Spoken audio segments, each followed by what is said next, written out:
Something very interesting has happened in the world of fictional pirates. This is a symbol of warning for the government. Is an anime series inspiring protest. This is an iconic flag. Popping up on balconies, motorbikes, flagpoles. What is it, and why is it popping up at protests around the world? Now, the global symbol of a revolution. It's actually a symbol of resistance. Turning One Piece into a statement and a meme that has direct political implications. Harusnya introspeksi gitu, kenapa ya? Gitu loh. Marching against corruption. For protesters, that message hits home. This is their way of saying or expressing their disappointment towards the government. Japanese anime One Piece has become the source of a new symbol for resistance in Indonesia. So that last one there, that was from ABC Australia. And the point at which I feel like I need to make a video about this is when I see One Piece being talked about on ABC Australia. I'm going to put this straight out there right from the beginning. I do not know anywhere near enough to give a detailed analysis or opinion on the situations that are happening in these particular countries. And furthermore, there's a litany of many more knowledgeable people out there to explain all of that. However, what I do know about is this. The Straw Hat Jolly Roger, a symbol that is leaving a lot of political analysts a bit baffled, and a couple of mistakes that they are making about what it represents. Most of the commentary that I've seen boils down to, it's a symbol from a cartoon, and my kids told me that it means this. And what a lot of people are getting wrong, in addition to Luffy's name, Monkey D. Luffy, is the true meaning of this symbol, which isn't something that you can give a one-sentence summary of. And if you're genuinely trying to understand why someone would choose to raise the Straw Hat Jolly Roger, then mate, this here is the video for you. But to start, for the uninitiated, the world of One Piece is mostly covered in water, made up of millions of islands, and primarily follows several groups of pirates, all aiming to find the titular One Piece treasure in order to become the next pirate king. Each of these crews has their own Jolly Roger, and in the world of One Piece, a Jolly Roger isn't just a way to identify a particular crew. A Jolly Roger is a statement of your beliefs, your values, your drive, and your ambition, which is usually directly embodied by the captain of the crew. As an example, the Jolly Roger of the Whitebeard Pirates is a statement of the strength of family, as everyone within this crew becomes the son of their captain. And often the series even explores more sinister ideas like the Jolly Roger of the New Fishman Pirates, which features a decapitated human, representing their supremacist beliefs and their aim to, quote, drag humanity into the darkest abyss of the ocean, which is, it's not very nice of them. But there are hundreds of crews in One Piece, each with their own statement of how they view the world and how they want to live life. And in the case of the Straw Hat Jolly Roger, that statement is absolute freedom. Luffy's goal in this series is to become the Pirate King, and that's because he believes that the Pirate King is the most free person in the world. It doesn't refer to a king in the more classical sense, like a ruler with territories and responsibilities. It doesn't even refer to having any kind of power. And this is going to sound probably a little bit wanky, but becoming the Pirate King in this series is almost like achieving a state of societal transcendence. It is about not being bound by any rules or restrictions and having the maximum amount of freedom to pursue the life that you want to live. This is what the Straw Hat Jolly Roger stands for, and all of Luffy's crewmates who come under its banner have a similar belief in pursuing that level of freedom. To break free of the rules that they were born into and achieve their respective impossible dreams. Nami, for example, she wants to be the first person to draw a map of the entire world, while Sanji wants to find a mythical patch of water called the All Blue, and Chopper is a reindeer doctor who has an audacious dream to cure all disease. Each crew member has an equally as impossible dream that they all long to achieve, but none of them can achieve these dreams under the rules that have been imposed upon them, which is a prominent idea because it reflects the real world desires of author Eiichiro Oda. He became a manga author because he didn't want to get a, quote, real job. And from a very early age, Oda saw the general trajectory of life in Japanese society, and he did everything he could to break free of those restrictions and live with the highest amount of freedom that he could. And he succeeded, as One Piece is now very close to dethroning Superman and becoming the highest selling comic book of all time. But it was a struggle to get there. Eiichiro Oda had over 20 different prototype series that he tried and failed to make it with before One Piece was ultimately published, and the kind of relentless rejection that Oda faced on this quest would be enough to shatter the dreams of most regular people, which is why you can really feel that struggle against all odds so tangibly in the character writing of One Piece, because it all comes from a place of very deep deep experience. And it's also why it likely resonates in real-world situations like these protests. Because if you've read One Piece, then you will feel a very familiar struggle. And I don't mean to diminish these very real-life situations by comparing them to a fictional pirate comic, but the struggles of said fictional pirates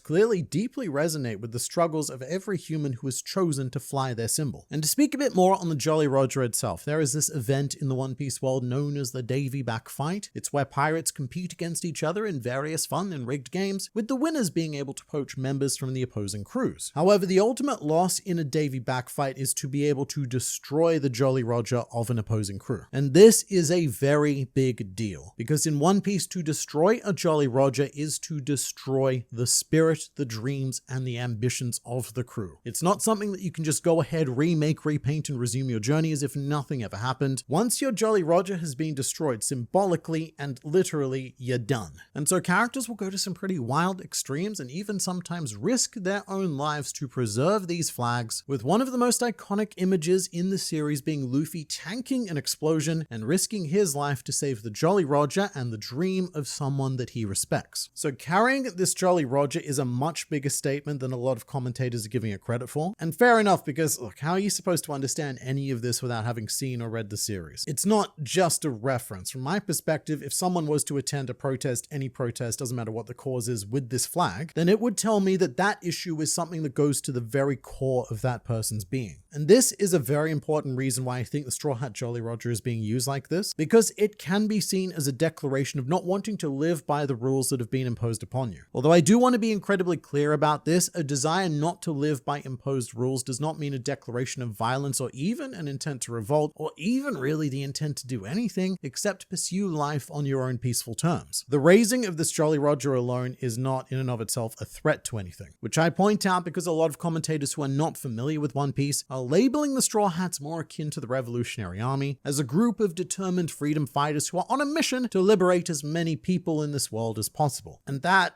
as nice as it sounds, is just not true. I mean, that does tend to happen in almost every arc, but that liberation is more of a byproduct of their own individual pursuits of freedom. More on that in a bit. But first, something that I crazily have not seen mentioned by any commentator covering the use of the Jolly Roger is the importance of the straw hat itself. And again, fair enough, because you can't possibly know the depth of what this hat means without 1,000 chapters or episodes under your belt. But One Piece is also a series that explores the idea of inherited will. Inherited will being the dreams of people long departed being passed down through the ages to our modern day characters. So previously I mentioned a character named Sanji. His dream is to find the All Blue, which is a dream that he has partially inherited from his mentor Zeph. And the same thing is true of Chopper. His dream is a continuation of his mentor Dr. Hirolook's work. And often these dreams even span several generations, with by far the biggest dose of inherited will being the Straw Hat, because it has been an enduring symbol for the last 800 years of fictional history in this world. The earliest known wearer of a straw hat is a character called Joy Boy, who lived during a period known as the Void Century. This was a time characterized by a great war that Joy Boy failed to stop, and it almost wiped out a mysterious ancient race of people known to us as the D Clan. However, the straw hat symbol was preserved and has made its way through time, all throughout the centuries, to the scattered descendants of this clan, with one straw hat now being in Luffy's possession in the modern day. I say one because there is more than one straw hat. We don't know exactly how many, but currently they are a symbol of this entire civilization thought to have been lost to history, and a civilization that was deliberately exterminated by what we know of today as the world government. And the main character Luffy himself, he doesn't know any of this, nor would he frankly care if he did, but regardless, upon his head, Luffy carries 800 years of history struggling against oppression, fighting for survival, and dreams of a better future. And with that in mind, I can see why the straw hat resonates so well with people who themselves feel oppressed, and also why it would be adopted as a symbol of endurance for their cause. And one massive, colossal contributing factor that every commentator misses happens to be one of the biggest spoilers of all of One Piece, and I guess this is your opportunity to go away from this video if you do not want that spoiler, but in 3, 2, 1, it's because Luffy himself has become quite a literal symbol of liberation. Deep within the fictional ancient history of the One Piece world, there is said to have existed a sun god named named Nika. He's someone that oppressed people all over the world pray to for salvation, and he has this particular trademark heartbeat known as the drums of liberation. And our main character Luffy has actually eaten a devil fruit, which allows him to access the powers of the sun god, which allows him to fight with maximum freedom, ignoring the rules of reality and turning him into a rubber hose cartoon that really cannot be hurt or harmed and even defeated in this form. So when people go so far as to use the Straw Hat Jolly Roger, this is the form of Luffy that is paramount in their minds. And I actually believe that we can trace the increased use of Straw Hat Jolly Rogers in real-world protests directly to when this form was revealed, which was in 2022. Prior to that, it wasn't unheard of to see One Piece references at protests, depending on what it is the protest was about. But following 2022 and the revelation of Luffy's true powers, the Straw Hat Jolly Roger has taken on a much larger meaning that does appear to have strongly resonated with the real world. Now, having said all of that, I do think some clarification of Luffy himself is very much needed. Because in what I've seen, he's being characterized as some kind of justice warrior standing up to authoritarian regimes and fighting for the freedom of the world. And this is a pretty big mischaracterization of Luffy, even if he has in-world become a symbol of liberation, because the truth is that he's not at all interested in the bigger picture of stopping global corruption and suffering, etc. He doesn't particularly care about any of that. Luffy is much more focused on his personal pursuit of freedom. And the reason why Luffy does end up taking a stand against these tyrannical global powers, more often than not, is something scarily simple, like wanting to pay someone back for giving him lunch, or because he's a personal friend of someone within the affected nation in question. But the event that most people immediately point a finger at would be Enies Lobby. This is where Luffy officially declared war against the world government by having one of his crew members shoot through their flag. This is an absolutely iconic One Piece moment, but I think what's often missing when people bring this up is why Luffy did this. He didn't declare war because he thought the world government was a corrupt organization that needed to be shattered or fixed. He did it solely because one of his friends, Nico Robin, was about to be executed by the world government. Robin, at this stage, had all but given up on life, and in order to convince Robin that she had the right to live, Luffy decided to declare war symbolically in order to show Robin that he would protect her from anything that tried to come for her. One of the major enduring devices in One Piece is Luffy doing very big things for very small yet very relatable reasons. And so I do think it is a bit misguiding to treat Luffy as an agent of political inspiration, particularly when there are characters in One Piece who do genuinely embody those ideals, like say Luffy's father Dragon, who is the leader of an organization known as the Revolutionary Army, or Sabo, he is another fantastic choice for this, or even any of the more obviously good aligned Marines like Kobe. But Luffy himself is a very different creature. Luffy doesn't have a political or frankly even a moral ideology. You can't assign him anywhere on the spectrum, left, right, center, whatever, because the very act of labeling Luffy as anything is a direct antithesis to the idea of freedom. Because once you have a label, you've got a set of rules to live by under that label. And being labeled as anything is an idea that Luffy vehemently rejects consistently throughout One Piece. Luffy will not allow anyone else to define him, nor will he ever explain himself to anyone. And there's a great example of this during the Fishman Island arc, where a particularly heated conflict is about to begin, and the citizens of the island ask Luffy whether he's a friend or an enemy, and Luffy just responds with, "You can decide that for yourselves." And earlier on in that arc, when Princess Shirahoshi asks Luffy if he's a good person, Luffy refuses to answer that as well. Again, he just tells Shirahoshi to decide that for herself. He doesn't care. He's not bound to what anyone thinks of him. And very importantly, Luffy will never do something just because it's the right thing to do. An example of this would be when a group of samurai begged Luffy to defeat a dude named Kaido, who had commandeered their home nation of Wano, very bad man. And these samurai, they were on their knees crying, but Luffy refused to help them because seeing one of those samurai just standing there and crying disgusted him. Luffy will not help anyone who is unwilling to help themselves first. Not even an 8-year-old child. And until this 8-year-old child proved to Luffy that he had the will to fight Kaido himself, Luffy refused to help him. And often Luffy does make very morally questionable decisions, like one of his best friends in the series being a man named Bon Clay, who is a beloved One Piece character, but he was also an integral and very willing participant in starting a civil war on an island that resulted in the deaths of hundreds of thousands of people. And so in real life, Bon Clay might even be referred to something more akin to a war criminal, but that doesn't matter to Luffy, because he prioritizes a good vibe above all else when it comes to his friends. Luffy can become friends with pretty much anyone, it doesn't matter what they've done. And often, Luffy even goes out of his way to say that he could care less about the actual nations themselves, no matter what state they're in, and that he is just concerned with his friends. And there's also a particularly interesting example that I bring up every now and then on this channel, which is during Sabri Archipelago, where Luffy visits a slave shop looking for a friend of his that's been captured, and after not finding his friend, he just walks straight back out again. Within this shop, there's lots of people in cells crying and reaching out for help, and part of it is even played as a gag, because the owner tries to sell Luffy a fake mermaid slave. But it's one of those moments that makes it clear that Luffy is not a hero, which he himself has literally said on many occasions. Because in this situation, the right thing to do would be for Luffy to use his considerable power to free those slaves, or at the very least go away and form a more intricate plan to free them later. But instead, Luffy just leaves and forgets about all of that. And this is what I mean when I say that you can't assign Luffy an ideology. And I do get that if you're a particularly politically charged person, then I think you will come into One Piece seeing what you want to see and picking up on the elements that confirm your worldview, whilst potentially ignoring or outright not seeing other elements. And so I do feel like everyone who reads One Piece, no matter what their ideology is, manages to see the character of Luffy as someone who supports their worldview. There is a reason why One Piece is popular literally all across the world, all across the political spectrum, all across societies, which is something that does worry me a little bit for the future of people using the Straw Hat Jolly Roger, because historically speaking, symbols can and will be taken and used in ways that they were not originally intended to. However, I would expect to continue to see more and more Straw Hat Jolly Rogers rising all over the world, because One Piece is a truly global series with tens of millions of readers across the planet tuning in to new chapters and episodes every week, and I have yet to meet anyone who has decided to read or watch One Piece who has not said that their life has been either changed or inspired by it. And I know that it sounds a bit cultish putting it like that, but this fictional pirate comic has a very, very special power to tap into the basic core aspects of humanity that every person on this planet shares. And so it doesn't at all surprise me that this inspiration is carrying over into reality as well.